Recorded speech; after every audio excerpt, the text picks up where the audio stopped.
Hi guys, welcome back to my channel. Now today's video is going to be a little bit more on the serious side because I want to talk to you about anxiety, and in particular health anxiety and how to deal with it basically. Now I have been suffering over the last year or so with severe health anxiety. So I started with health anxiety when I was in my early 20s, when my mum was diagnosed with terminal breast cancer, and while she was sick,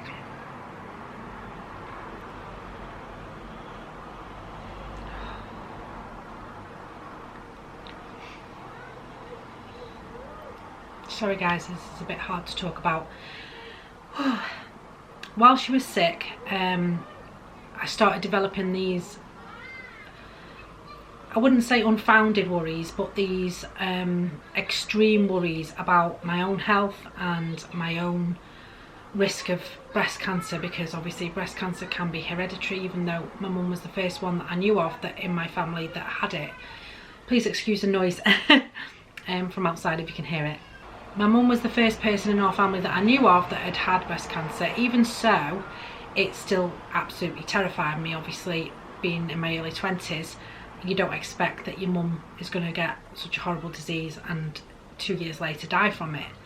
And I started developing it more, and it started going into more of a it was affecting my life, it was affecting my sleep, it was affecting my work.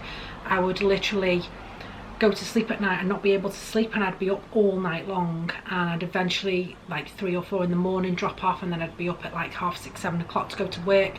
I'd work 10 hours a day. I worked in a hair salon then, so I was in the salon 10 hours a day on my feet, and then I'd go home, and then the whole cycle would start again where I couldn't sleep. And it went on for quite a long time, and I think bereavement counselling helped a little bit, and eventually time helped more than anything, and it kind of went away. And then my dad got diagnosed with terminal kidney cancer in 2010, and he eventually passed away in 2012.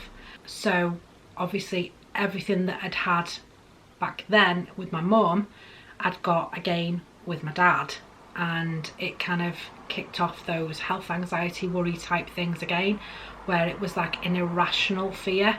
Because when both my mum and my dad had had cancer and both of them had died from it, I kind of felt like I was going to get it, and it sort of played in my mind quite a lot after my dad died, and I started with panic attacks and severe anxiety. I couldn't go back to work. I worked in a hospital then, and it was in an emergency department, so I saw a lot of other people coming in with those types of cancers and stuff like that, and it was just exacerbating my anxiety to the point where I could no longer work there anymore. I was having physical symptoms, so I was having chest pains and panic attacks. I couldn't sleep at night. So eventually I ended up going for CBT counselling, and it kind of resolved a little bit. Along with time, I think time and bereavement and having that health anxiety along with bereavement didn't help, and they all amalgamated together, and basically I couldn't cope. But eventually over time it decreased. It wasn't prevalent all the time.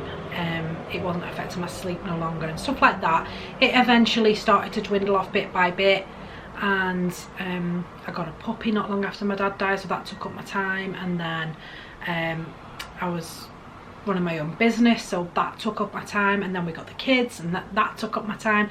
So I think distraction is obviously a big thing in these things that have happened to us. The anxieties and bereavements and stuff like that. I think distraction obviously helps. But when we went into lockdown, for some reason, I don't know why, I felt like I was going to get coronavirus and I was going to die basically, and it sort of consumed me to the point where I haven't been out since February last year. We haven't been out. I've been to like the GP, I've been for blood tests, I've been for this house viewing when we viewed the house, and I've moved house, but I've always stayed away from everybody. I've always worn 2 masks. When we viewed the house, there was only one estate agent and he wore a mask and we wore masks.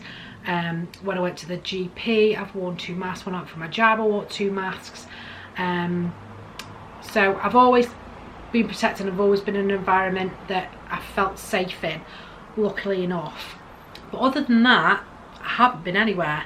I am on the shielding list, which obviously has made me even more worried, because I'm on the shielding list, which means I'm in those clinically extremely vulnerable.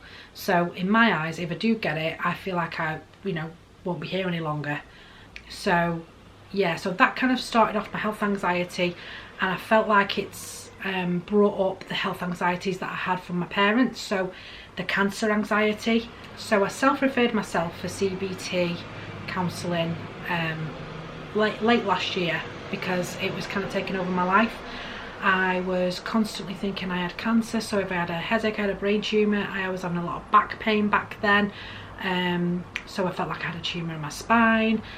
It's all really irrational, and you probably think I sound like an absolute lunatic hypochondriac, and I probably did sound like that, and I probably do sound like that. But severe health anxiety is an anxiety, it's a mental health issue, and I'm not ashamed of it, and I can't help it.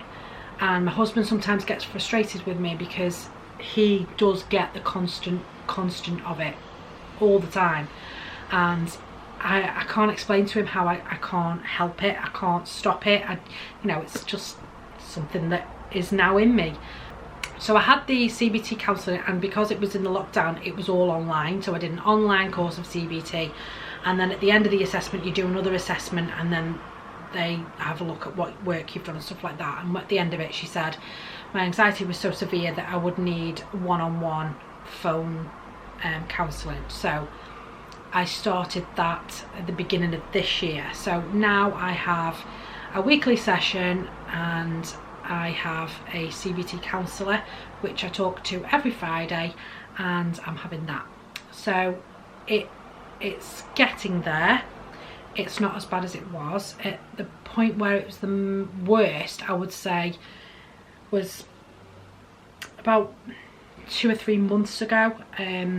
My father-in-law passed away a few months ago, and I'm not saying he triggered anything or anything like that, because it wasn't a cancer or anything like that, but I think just the grief around that with my husband and my children sort of pushed my anxiety to the maximum, where to the point where I was constantly checking my body. When I found a lump on my body, which I do find lumps all the time, and I always ring the doctor if I have any issues or anything like that. So I kept finding lumps and bumps, and I was convinced I had cancer. I was doing all kinds of strange and weird checking and reassurance type things, which is a massive part of health anxiety, is checking yourself, asking for reassurance, going to the doctor tells you you're fine, and then after the doctor tells you you're fine, you feel relief, and then a couple of weeks later you're back to square one again, where it's like, well, what if he was wrong, what if he didn't get it? Some doctors don't get it, things like that. So basically, yeah, I mean, last year I was convinced I had ovarian cancer, because ovarian cancer and breast cancer are closely linked. So I kind of felt like I had ovarian cancer, and I ended up going for blood tests. I had the CA125 test, which tests you for ovarian cancer. I ended up having a abdominal scan of my womb and everything to check everything, because I was petrified. I was literally seriously convinced I had ovarian cancer, and touch wood, I haven't. Everything was clear, everything was fine. I've had quite a lot of illnesses on and off, and I don't know whether they are linked, whether it's exacerbated by health anxiety, I don't know. Counsellors do tell you that, you could have something and then your mind plays with it and you exacerbate it to the point where it becomes something more, but you can't imagine those pains and lumps and bumps from places. They are genuinely there, but they're just nothing, and you interpret those as something, as a potential threat, if you like. So at the moment we are working on distraction. So if I have any thoughts where I want to start Googling, because that's another thing I do terribly, is Dr. Google everything, and everything comes back as cancer. No matter what you search, you always have a link to cancer somewhere when you search Google for a symptom of some kind. So distraction, so if I want to check something, or if I want to Google something, I distract myself with something. I delay it, so I'll say, okay, I'm not going to check anything on my body, or I'm not going to Google anything until 7 p.m. on a Friday night. So I do that, and by 7 p.m. on a Friday night I've probably forgotten about it, or I don't feel like it's so much as a threat, so I don't do it. And then just resistance, really. I try and resist feeling like that. Even when I get a worry about something, I try and go, no, it's not that. You are trying to convince yourself that. I talk to myself in my mind and basically say to myself, you don't need to worry about that, it's nothing. So it has kind of been working. The last few weeks I've calmed right down from where I was. The anxiety's gone away, the panic attacks have gone away, the sleeping's much better. I've reduced the Google searching a hell of a lot. That was like really manic. I've been doing mindfulness through the Headspace app, which I found amazing. So I do that all the time. I do the anxiety course, and I also do the basics course, so I kind of get the mindfulness stuff. I've been exercising more, I've been eating better. So I think all of that as an amalgamation has come together to kind of calm it down. I'd rather do it this way. I don't want to end up on medication for anxiety. I'd rather try and do something myself, try and work it out. And I understand that not everyone can do that, everyone is different, and some people do take medication, and if I got to a point where I needed it, I definitely would, because I don't think living like that is healthy for anybody. And I think because I've been shielding as well, and I've been at home for over a year, that hasn't helped my mental health. And I do feel like that's exacerbated my anxiety, and I do not feel like if I was going out and doing my normal life that it would have got to that point. I feel like lockdown has made me get to that point. So basically I have severe health anxiety. I am getting CBT counselling for it, and if you have got any anxiety, whether it be health anxiety or any other anxiety, please go and get help. There is plenty of help out there right now. I know that a lot of people don't want to be going to places like now, but most of it is done via Zoom and phone calls and online, and you can get help, and it is free, and you can go to the NHS and you can go to your GP and you can get that help. But please do not suffer in silence. Do not hide away. Do not be ashamed. Do not think that you're the only one, because there's many of us walking around acting as if nothing's wrong, when deep down there is things going on with us that no one knows about, and it is taking over our lives. And it isn't good that people put that mental health issues in the badly perceived bracket. Why is it bad that you've got anxiety? Why is it bad you've got mental health issues? Or why is it bad that you are doing something that not everyone does? Why is it bad that you've had trauma in your life and you are processing it in different ways? So please go and get help. If you want to chat to me and you want me to pass on any information that I have or anything like that, I'm not medically qualified in any way, shape or form. I have done everything through the NHS, through the counselling services locally to me. But as I say, if you do need help, please reach out and ask somebody. If you want to chat to me, please leave a comment down below. If anyone else has had health anxiety and has got any tips or tricks for me to help me deal with it, please leave me some messages below, and don't forget to give me a big thumbs up if you like this video.